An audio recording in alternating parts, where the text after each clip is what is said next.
ঢাকার সাভারে চাঁদা না পেয়ে অস্ত্রের মহড়া দিয়ে লুট করা দুটি ট্রলার উদ্ধার করেছে পুলিশ। বিকেলে মানিকগঞ্জের সিঙ্গার থেকে ট্রলার দুটি উদ্ধার করা হয়। বান্ডেল থাকলে প্রতি সেনমানিতে টাকা বাঁচবে। বিকাশ সেনমানি বান্ডেল কিনে জিতুন প্রতি লেনদেনে।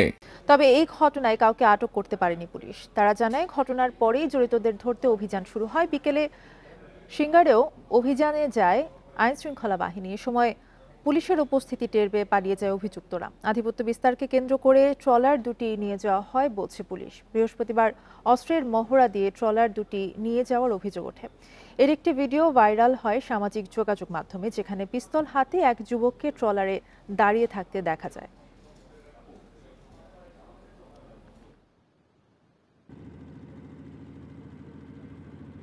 আমরা অভিযান পরিচালনা করেছি এবং অভিযান পরিচালনা করে আমরা দুটি ট্রলার উদ্ধার করেছি। আমরা এই ব্যাপারে অত্যন্ত তৎপর রয়েছি।